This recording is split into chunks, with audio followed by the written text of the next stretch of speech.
टालकर आज यहाँ पर आए हैं।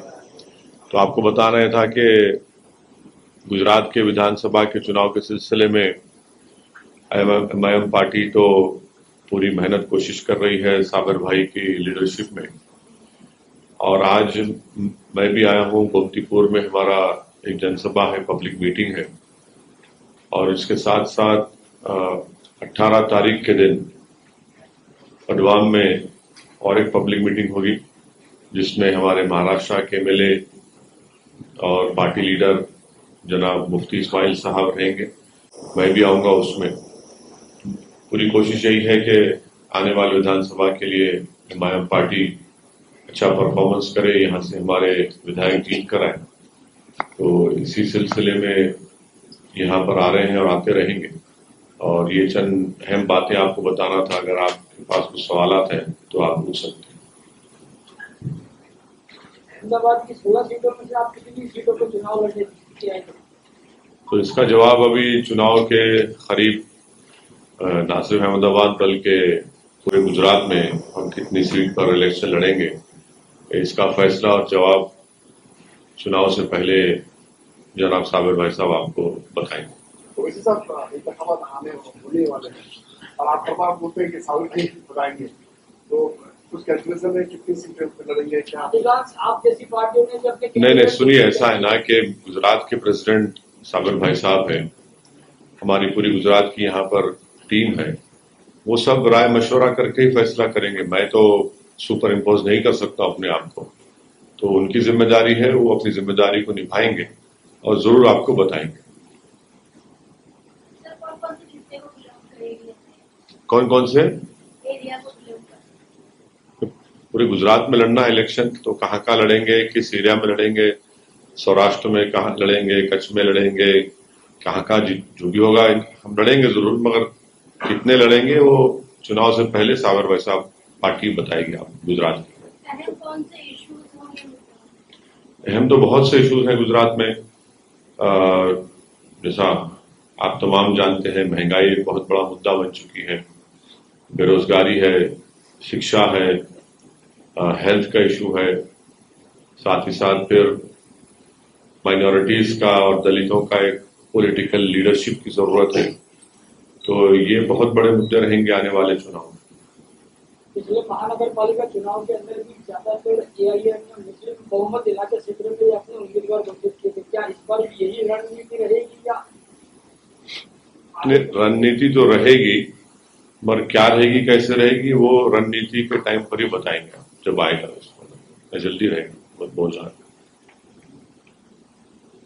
वैसे साहब, पिछले दिनों मौलाना सज्जाद नोमानी साहब का एक इंटरव्यू था पुराना, जिसे काफी वायरल कराया गया और उसमें कुछ ये बात की गई कि ओवैसी साहब को समझना चाहिए, अभी उम्मीदवार नहीं खड़े करने चाहिए, इसी कुछ बातें उसमें कही गई थी।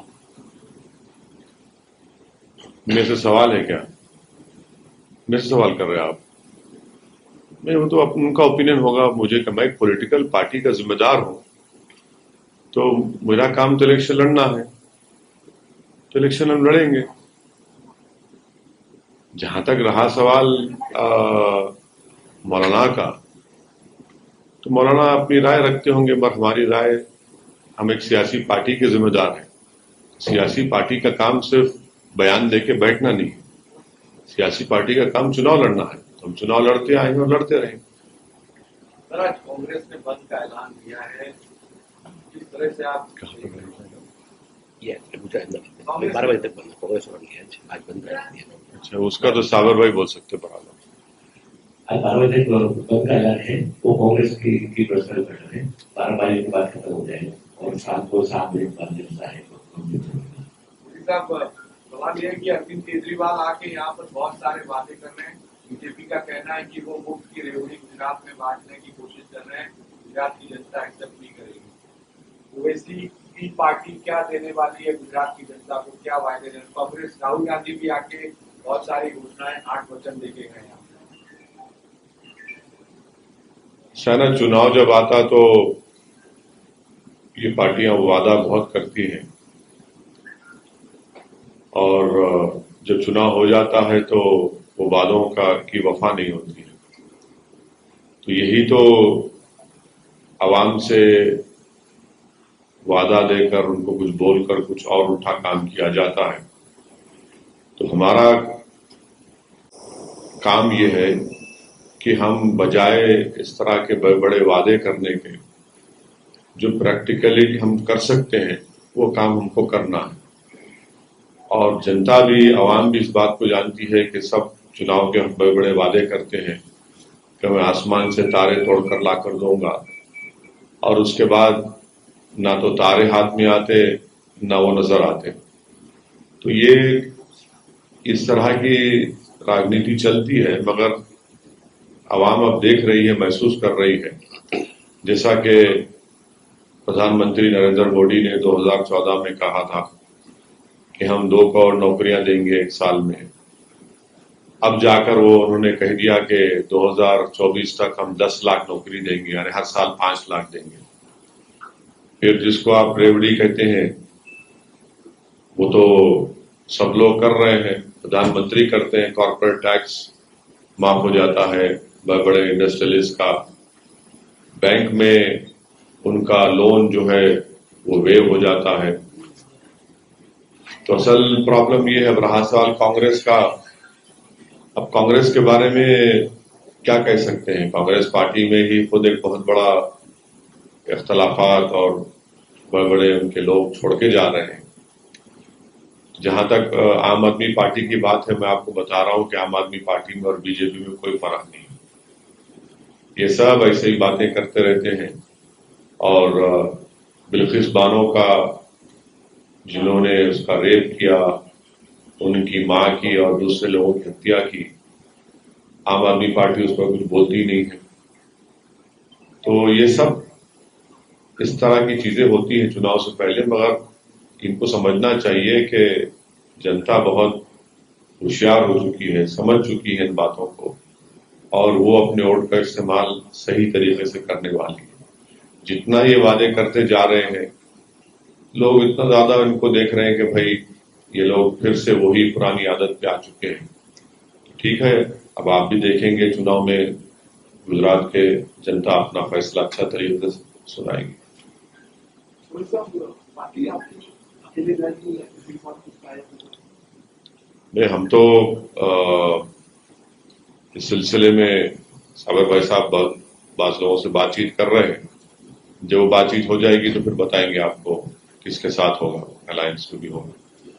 वैसे तब क्या देश कभी मंदिर मस्जिद की राजनीति से आगे भी निकलेगा या नहीं? देश की राजनीति, क्योंकि अहमदाबाद से करीब किराना की दरगाह थी, वहां पर भी मंदिर बना दिया गया।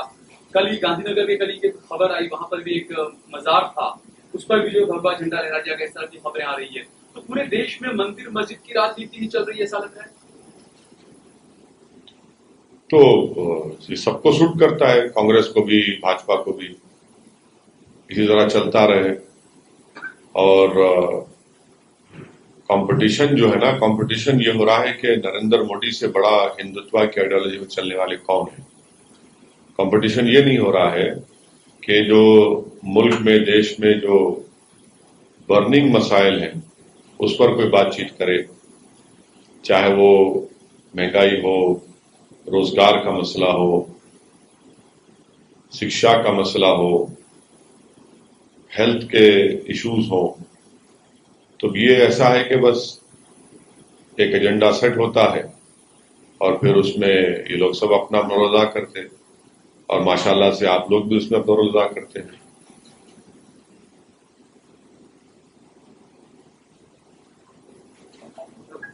और कुछ 2024 के चुनाव को लेके विपक्ष एकजुट हो रहा है, नीतीश अपना गुट बना रहे हैं।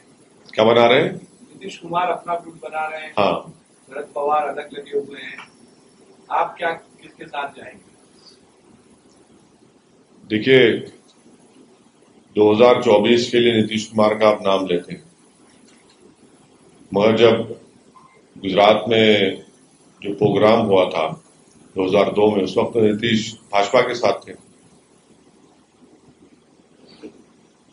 फिर वो बीजेपी के साथ मिलकर बिहार में सरकार बनाए। 2015 में छोड़ दिए, 17 में फिर भाजपा के साथ आ गए,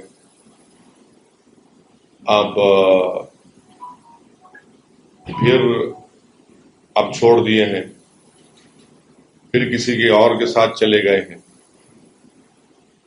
तो ये नीतीश कुमार साहब जॉर्ज साहब से शुरू किए थे, जॉर्ज फर्नांडिस साहब से, ये हो रहा है।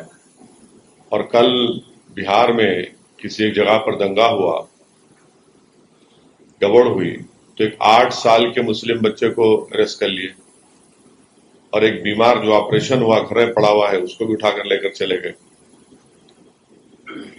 तो 24 से पहले जो लोग कोशिश कर रहे हैं कोशिश करिए, मगर मेरा मानना यह है कि अगर आप चेहरों से मुकाबला करेंगे नरेंद्र मोदी का तो फिर भाजपा को फायदा हो सकता है।